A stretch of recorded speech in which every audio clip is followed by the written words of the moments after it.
لبيك اللهم لبيك لبيك لا شريك لك لبيك إن الحمد والنعمة لك والملك।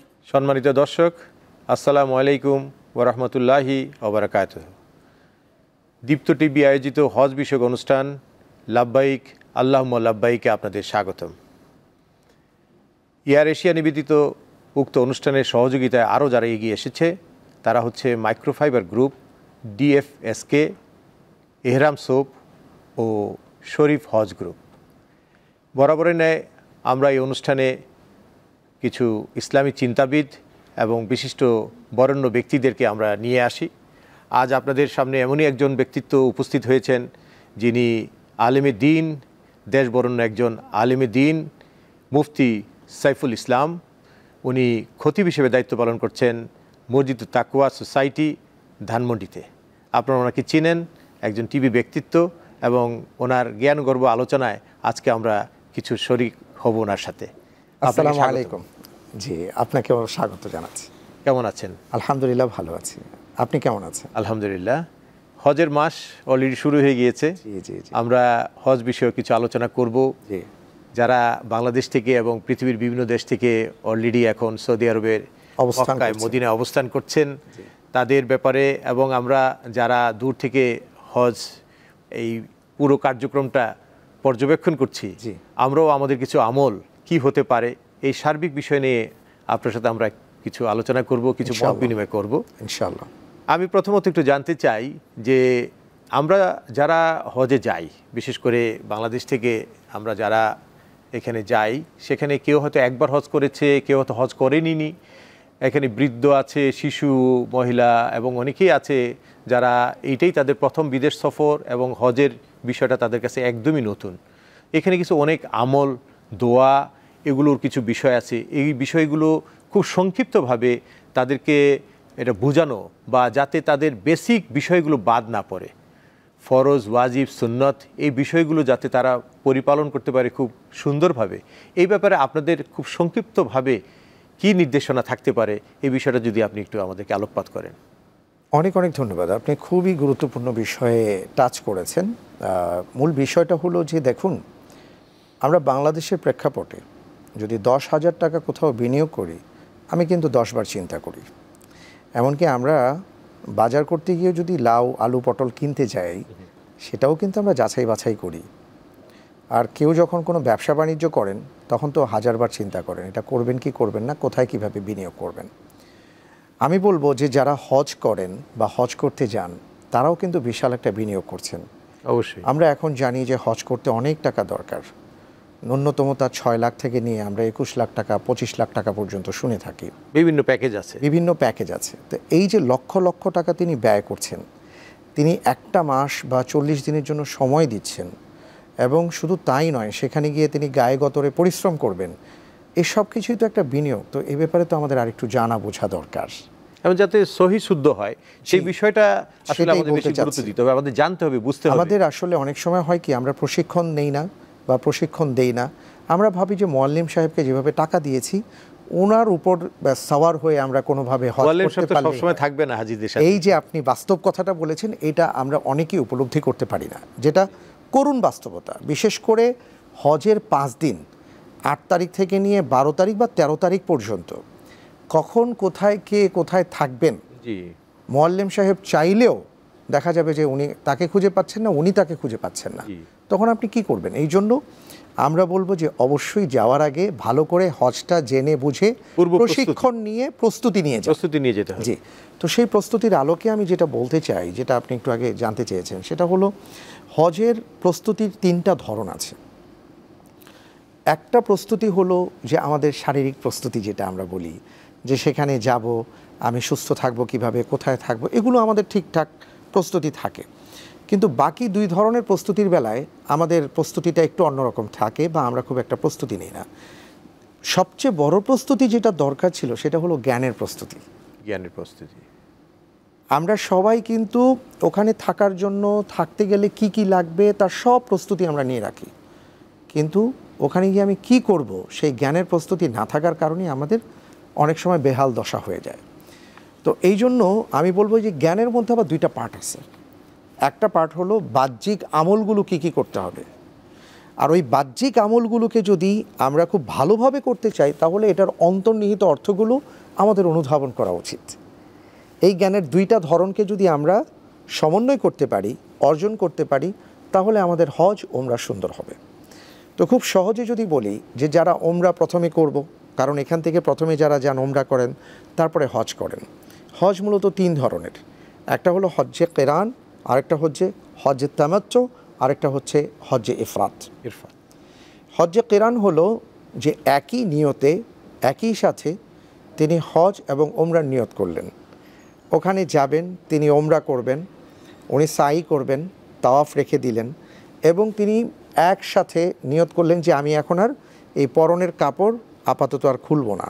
তাওয়াফ করলেন, সাই করলেন না, তিনি নিয়ত করে রাখলেন যে আপাতত তিনি পরনের কাপড় অর্থাৎ এহরামের কাপড় আর খুলবেন না, একেবারে হজ শেষ হবে এরপরে তিনি খুলবেন, যেটাকে আমরা হজ্জে কেরান বলে থাকি, যেটা রাসূল সাল্লাল্লাহু আলাইহি ওয়াসাল্লাম করেছিলেন। হজ্জে তামাত্তু হলো মাঝখানে কিছু সময় নেওয়া, অর্থাৎ ওমরা করার পরে তিনি মাঝখানে কিছু সময় হালাল হয়ে যাবেন, হালাল হবেন, আবার হজের জন্য তিনি আলাদা আবার নিয়ত করবেন, হজ সম্পন্ন করবেন, যেটা রাসূল সাল্লাল্লাহু আলাইহি ওয়াসাল্লাম আমরা দেখি বিদায় হজের সময় সাহাবায়ে কেরাম আজমাইনদেরকে এই নির্দেশনা দিয়েছেন। আরেকটা হলো হজ্জে ইফরাত। হজ্জে ইফরাদের নিয়ম হলো এখানে তিনি শুধুমাত্র হজের নিয়ত করবেন, ওমরার নিয়ত করবেন না। এই 3 ধরনের হজ। আর এই 3 ধরনের হজের মধ্যে আরেকটা মৌলিক পার্থক্য আছে, সেটা হলো হজ্জে তামাত্তু আর কেরানের ক্ষেত্রে হাদি জবাই করতে হয়, কোরবানির পশু জবাই করতে হয়, আর হজ্জে ইফরাদের ক্ষেত্রে কোরবানির পশু জবাই করতে হয় না। এই হলো মৌলিক পার্থক্য। এবার আমি যেটা বলতে চাই, ওমরার ক্ষেত্রে ফরজ হলো 4টা, খুব ফরজ 2টা, ওয়াজিব 2টা, মূল কাজ 4টা।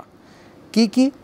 সেটা হলো যে তিনি ওমরার ক্ষেত্রে এহরাম নিয়ত করবেন আর এহরাম বাঁধবেন, এহরাম পরিধান করা, জি 1। 2 নম্বর হলো তাওয়াফ করা, আর সাফা মারওয়া সাই করা, এটা কারো কারো মতে ফরজ আর কারো কারো মতে ওয়াজিব। আর চুল মুন্ডন করা অথবা ছোট করা, সেটাকে অনেকে ওয়াজিব বলে, ওটা ওয়াজিব। এই 4টি কাজ হলো ওমরার কাজ। আর বাকি এর ভেতরে কিছু কাজ আছে, যেমন মনে করেন তাওয়াফের একটা শিক্ষা আছে, 7 চক্কর দিলেই তাওয়াফ হয় না, তাওয়াফ 7 বার প্রদক্ষিণ করার পরে 2 রাকাত নামাজ না পড়া পর্যন্ত ওনার তাওয়াফ সম্পন্ন হবে না। এগুলো আবার আলাদা নিয়ম আছে। সাফা মারওয়া সাইটা তাকে বুঝতে হবে। আমি এমনও পেয়েছি যে উনি সাফা মারওয়া সাই করার পরে শ্রান্ত হয়ে গেলেন। বললাম, কেন আপনি এত ক্লান্ত হলেন?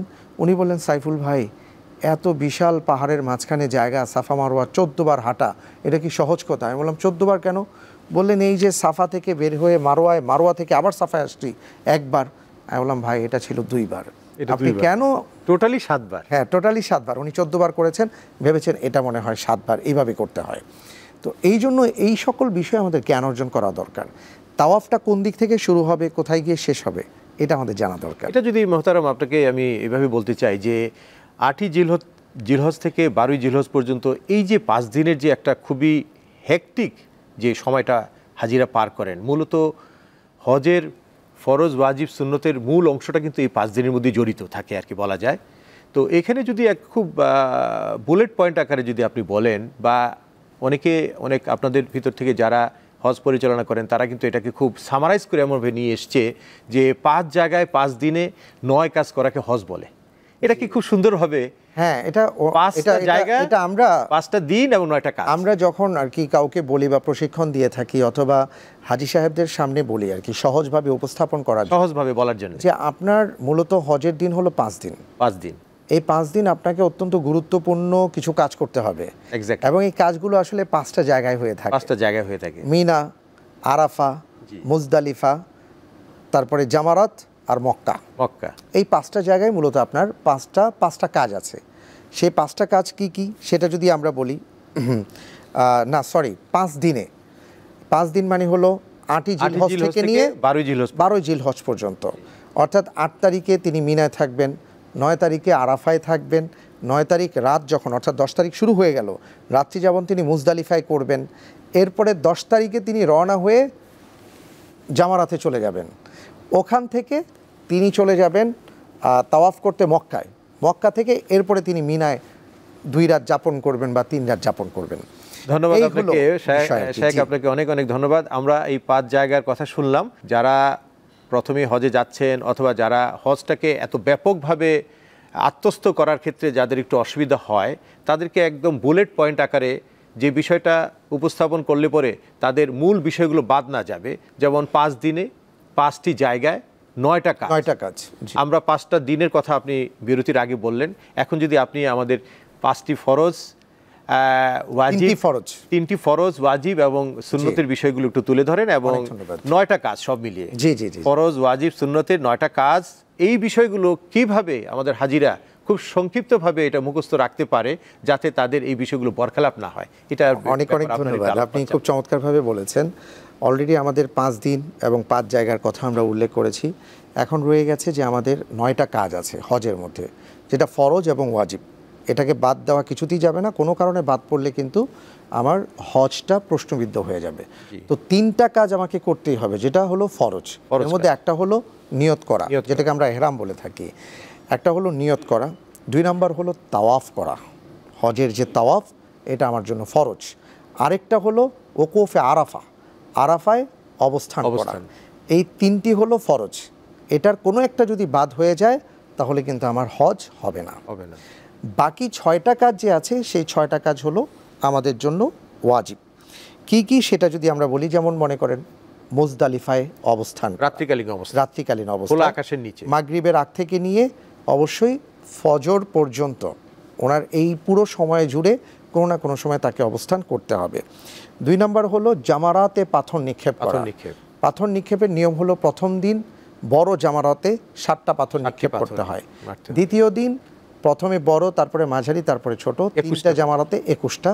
আবার তৃতীয় দিন আরও 21টা পাথর নিক্ষেপ করতে হয়, 7টি করে এক একটা জামারাতে। এরপরে আরেকটা গুরুত্বপূর্ণ কাজ হলো কোরবানি করা। আমি যদি তামাত্তু হজ করি অথবা কিরান করি, আমার উপর হাদি কোরবানি করাটা ওয়াজিব।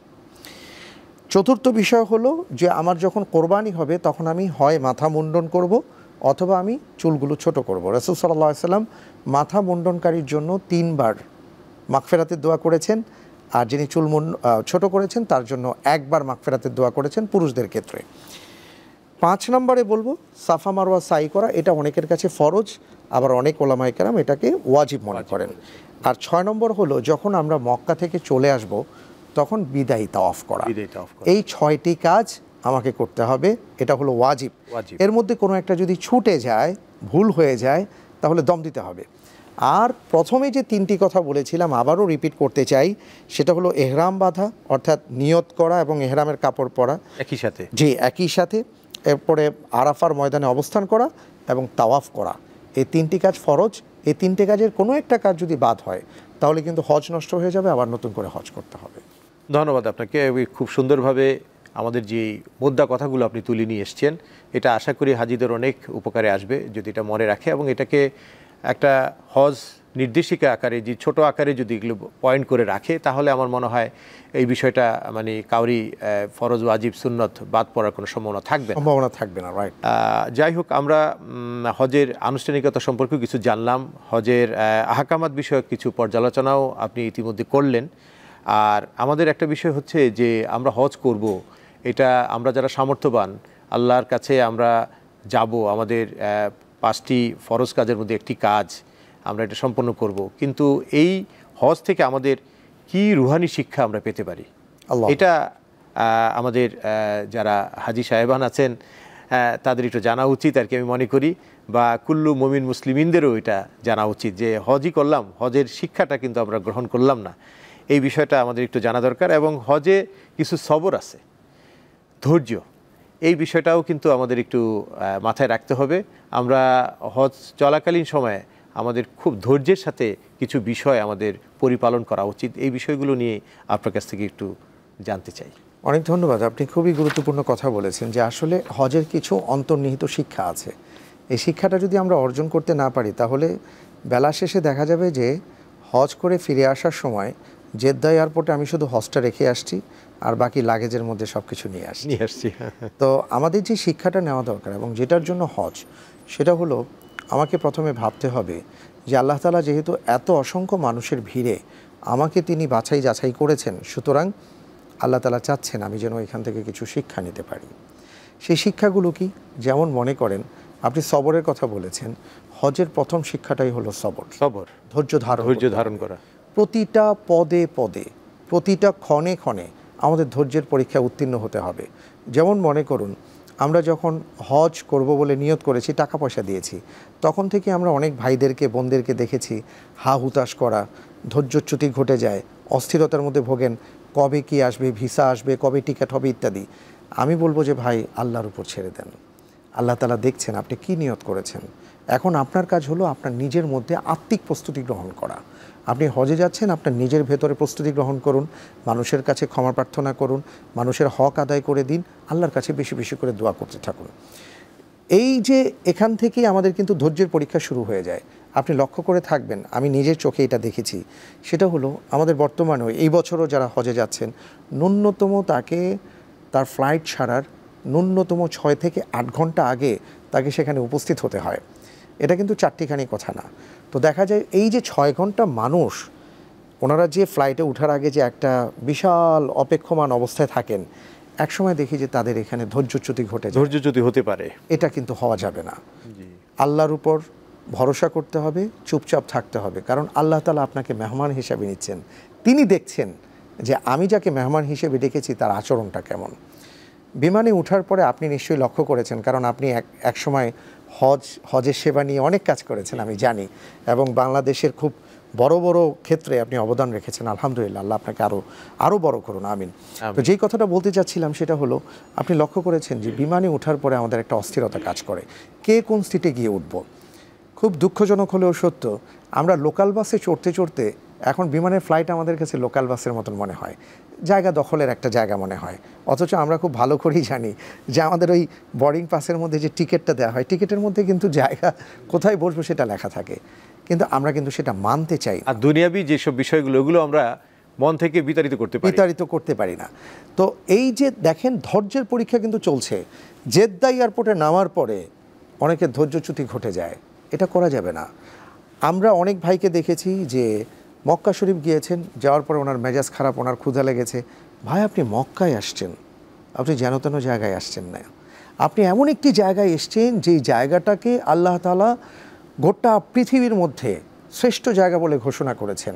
অবশ্যই। অথচ আমরা সেই জায়গার উপলব্ধি করতে পারি না। কেন? কারণ শয়তান আমার পেছনে লেগে আছে। শয়তান, আপনি নিশ্চয়ই আমার সাথে একমত হবেন, আল্লাহ রব্বুল আলামিন একটা কথা বলেছেন, ফামান ফারাদা ফীহিন্নাল হাজ্জা ফালা রাফাস ওয়ালা ফুসুক ওয়ালা জিদালা ফিল হজ। যে হজ করতে চায় সে যেন 3টা কাজ থেকে বিরত থাকে, পাপ থেকে বিরত থাকবে, অশ্লীল কাজ থেকে বিরত থাকবে, ঝগড়াঝাটি থেকে বিরত থাকবে। তার মানে হলো আপনি হজে যাওয়ার নিয়ত করেছেন, তো শয়তান এই 3টি অস্ত্র আপনার দিকে অবশ্যই ছুঁড়ে মারবে। এখন আমরা যেটা করি আমরা বুঝতে পারি না, আমরা মেনিনজাইটিস টিকা নিই হজে গিয়ে যেন আমি রোগাক্রান্ত না হই, কিন্তু এই 3টা বিষয় থেকে বাঁচার জন্য যে আত্মিক টিকার দরকার সেই টিকাটা কিন্তু আমরা নিয়ে যাই না। খুবই ভালো বিষয় আপনি তুলে ধরেছেন। এই বিষয়গুলো আমাদের আমলে নেওয়া অত্যন্ত জরুরি হজকে পরিপূর্ণ সফল করার জন্যে। মোহতারাম, আপনাকে আরেকটা বিষয় একটু আমি আলোকপাত করতে চাই, বা এই প্রসঙ্গত যে হজে যাওয়ার কিছু চূড়ান্ত প্রস্তুতি আছে, এই প্রস্তুতিগুলো কি করা উচিত হাজিদের? শুধু আমি হজের একটা নিয়ত করলাম, বা আমি অনেক টাকা পয়সা জোগাড় করলাম, আমি রিয়াল পাউন্ড ডলার বানিয়ে নিয়ে গেলাম, এটি কি সব কিছু? নাকি আমি আমার যাওয়ার আগে আমার যে তওবা করা, বা আমার যদি কোনো ঋণ থেকে থাকে সেই ঋণ মুক্তির জন্যে আল্লাহর কাছে মুক্তি চাওয়া, আত্মিক কিছু প্রস্তুতি থাকতে পারে, পরিবারকে আপনার কি বলে ফাইনাল একটা মেসেজ দেয়া, বা তাদেরকে ম্যানেজ করে বিদায় নেয়া, তারপর আপনার উত্তম পাথেয় যা আমরা বলি তাকওয়া, এই বিষয়গুলো সম্পর্কে আপনি যদি একটু আলোকপাত করেন। এই বিষয় সম্পর্কে আমি এটাই বলবো, আপনি একটু আগে রুহানি শিক্ষার কথা একটু সংক্ষিপ্তভাবে আলোচনা করতে হবে। জাযাকাল্লাহ। যেটা বলতে চাই সেটা হলো যে আসলে প্রস্তুতি তো অনেক ধরনের, আত্মিক প্রস্তুতি, মানসিক প্রস্তুতি, চিন্তার প্রস্তুতি, এগুলো আমাদের দরকার। কিন্তু এখানে আমরা দৈন্য, আমরা শুধু আর্থিক প্রস্তুতিটা গ্রহণ করি। জি জি। এবং আমি মনে করি যে আমার টাকা আছে তাই আমি হজে যাচ্ছি, আসলে বিষয়টা তা নয়। আমি যদি আশেপাশে তাকাই দেখব অনেকের টাকা আছে, হজে যাওয়ার সুযোগ হয়নি, আল্লাহ কবুল করেন, আল্লাহ তাআলা কবুল করেননি। সুতরাং এটা আমাদেরকে বুঝতে হবে, উপলব্ধি করতে হবে। আবার আমরা সমাজে এমন অনেক মানুষ দেখি যে উনি ঋণগ্রস্ত, অনেকেই তার কাছে টাকা পান, পেছনে পেছনে ঘুরছেন, উনি তাদেরকে টাকা না দিয়ে হজে চলে যাচ্ছেন, উমরায় চলে যাচ্ছেন, অথবা কোরবানি করছেন, লাখ লাখ টাকা ব্যয় করছেন, কিন্তু ওই মানুষদের ঋণ পরিশোধ করছেন না। তার তো হজ হবে না, হজ হবে না। তাকে খেয়াল রাখতে হবে। এই যে হজের প্রস্তুতি, আপনি যেই কথাগুলো অলরেডি বলে ফেলেছেন, যে হজে যাওয়ার আগে প্রস্তুতি মানে হলো প্রথমে আপনাকে বুঝতে হবে যে আল্লাহ যেহেতু আপনাকে ওখানে নিয়ে যাবেন, আপনি নিয়ত করেছেন, আপনি পরিশুদ্ধ হবার এখন থেকে চেষ্টা করুন। আপনি আল্লাহর কাছে ক্ষমা প্রার্থনা করুন যে রব্বুল আলামিন, আপনার মেহমান হবার যোগ্য আমি নই, কিন্তু আপনি ঘোষণা করেছেন, সুতরাং আমি যেন আপনার সত্যিকারের মেহমান হতে পারি, সেই তৌফিক আপনি আমাকে দান করুন। তিনি তওবা করবেন, ইস্তিগফার করবেন, পাওনা আদায় করবেন এবং সেই সাথে অনুশোচিত হবেন এবং হজে যাওয়ার আগে প্রচুর পড়াশোনা করবেন, জ্ঞান অর্জন করবেন। এই প্রস্তুতিগুলো তিনি অবশ্যই গ্রহণ করবেন। অনেক অনেক ধন্যবাদ, খুবই সুন্দর বিশ্লেষণ আপনি করলেন। আশা করি আপনার এই আলোচনা থেকে আমাদের হাজি বৃন্দ এবং আমরা যারা হজে যাওয়ার নিয়ত করব আগামীতে, আমরা অনেক উপকৃত হব ইনশাআল্লাহ। অনেক অনেক ধন্যবাদ। আপনাকে ধন্যবাদ। ধন্যবাদ। প্রিয় দর্শক, আমরা ছিলাম লাব্বাইক আল্লাহুম্মা লাব্বাইক হজ বিষয়ক দীপ্ত টিভির অনুষ্ঠানে। আজকের আলোচনা এখানেই শেষ করছি। ধন্যবাদ সবাইকে। لبيك اللهم لبيك لبيك لا شريك لك لبيك إن الحمد والنعمة لك والملك